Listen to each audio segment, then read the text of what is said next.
Jadi memang banyak orang itu kalau bicara musibah, musibah buat dia itu, dia kehilangan anak, kehilangan motor, di PHK, kemudian sakit, itu musibah. Ya, itu salah satu musibah. Tapi ternyata ada musibah yang besar. Yang Rasul SAW berdoa, وَلَا تَجْعَلْ مُصِيبَتَنَا فِي دِينِنَا. Ya Allah, jangan jadikan musibah kami itu menimpa agama kami. Jangan sampai. Kalau yang hilang itu rumah, kalau yang hilang itu motor, insya Allah bisa balik. Tapi kalau yang jadi musibah itu agama kami. Agama kita bisa jadi kita keluar dari Islam itu, bisa jadi kita melakukan dosa, itu musibah. Bisa jadi kita meninggalkan sholat. Dan memang jemaah, di antara bentuk musibah yang mungkin kita tidak merasakannya, tadi dicabutnya nikmat ibadah. Sampai ada orang yang mengatakan kepada Hasan Basri, atau dia meriwayatkan tentang seorang yang mengatakan, ya Allah, aku nih kok kayaknya hidupnya nyaman-nyaman aja sih, padahal aku banyak dosa gitu. Lalu dikatakan, berapa banyak engkau dihalangi dari bermunajat, berapa sering engkau dihalangi dari nikmatnya, dari lezatnya bermunajat kepadaku, tapi engkau gak sadar. Itu musibah yang besar. Berapa banyak orang yang berpuasa. Kata Nabi SAW, Rubba sa'imin laysa lahu min siyamihi illa al-ju' wal-atash. Berapa banyak orang yang berpuasa namun dia tidak mendapatkan apa-apa kecuali rasa lapar dan haus. Dia tidak merasakan nikmatnya puasa sama sekali. Yang ada, ya Allah, lapar, haus. Nah, sholat. Allah mengatakan wailul lil musallin, celaka buat orang-orang yang sholat. Bayangkan, dia sholat celaka, sholat masuk neraka. Ada sebagian kita yang mengatakan, udahlah nggak usah bicara gimana sholat supaya benar.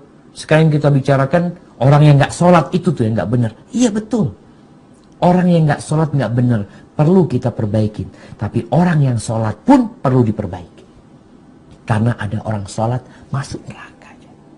Wailul lil musallin alladzina hum an salatihim sahun alladzina hum yura'un. Mereka yang ria, mereka yang seenaknya aja sholatnya tanpa mengikuti aturan, ternyata masuk neraka. Apa sih yang menyebabkan kita kehilangan nikmat baca Quran, nikmat berzikir? Kemarin Ramadan Ustaz, alhamdulillah ana bisa hatam, kok sekarang nggak bisa hatam? Kemarin Ramadan ana bisa sholat terawih 11 rakaat, ana bisa sholat terawih 21 rakaat, 23 rakaat, sekarang wala 1 rakaat. Kenapa? Kita perlu bertanya memang. Ini musibah, kalau bicara musibah ya. Orang kalau bicara dunia dengan COVID-19 ini, mereka berbicara biasanya penghasilan anak itu 100 juta setahun atau sebulan gitu. Sekarang nggak ada, rugi ada 100 juta. Engkau bicara rugi, padahal memang belum ada keuntungan. Kalau bicara rugi kan hilang duitnya. Ini memang engkau belum bekerja, nggak ada kerjaannya. Tapi engkau sudah menghitungnya rugi, karena dalam benakmu ada keuntungan di sana, tapi engkau tidak mendapatkannya. Kalau bicara nih, sholat kemarin, antum sholat terawih 11 rakaat, 21 rakaat, kemudian sekarang antum nggak sholat sama sekali, apa nggak rugi ya? Baca Quran yang 1 huruf dapat 10 kebaikan.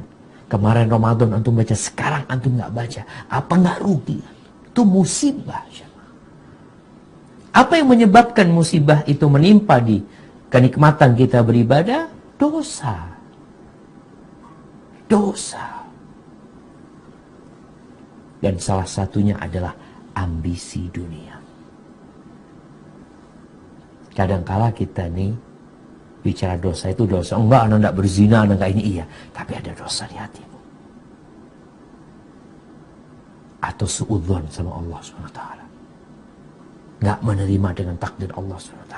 Itu juga dosa. Jadi tatkala hamba kehilangan nikmat beribadah, yang harus dia lakukan adalah bertobat, istighfar.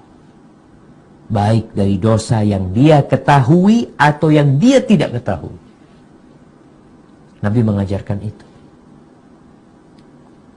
Bagaimana kita berdoa, Allahumma gfirli ma qaddamtu wa ma akhartu wa ma a'lantu wa ma asrartu wa ma asraftu. Allahumma gfirli khati'ati wa jahli wa amdi. Minta ampun ya Allah dosa-dosa yang ku kerjakan sengaja, yang tidak sengaja, yang aku tidak tahu, yang banyak, yang sedikit, yang terang-terangan, yang sembunyi, semuanya minta ampun. Tuh Nabi ngajarkan kita seperti itu. Jadi tatkala kita merasakan kehilangan nikmat dalam beribadah, ini buat orang yang sudah merasakan ya. Tapi ada orang yang sampai umur 60 tahun tidak merasakan nikmatnya beribadah. Yang ada ibadah itu masih beban buat dia, belum nikmat. Kayak kajian nih, karena juragan hadir mau nggak mau hadir juga terpaksa. Ada yang seperti itu, belum merasakan. Dan kalau engkau ingin merasakan nikmatnya beribadah, maka cintailah Allah dan Rasulnya lebih dari semua yang ada di muka bumi ini. Cintailah saudaramu karena Allah Subhanahu wa Ta'ala. Bencilah kepada kekufuran sebagaimana engkau benci untuk dimasukkan ke dalam api neraka. Insya Allah engkau akan merasakan manisnya beribadah, dan kembali itu kelezatan-kelezatan yang mungkin hilang darimu. Hada wallahu a'lam bishawab. Nah.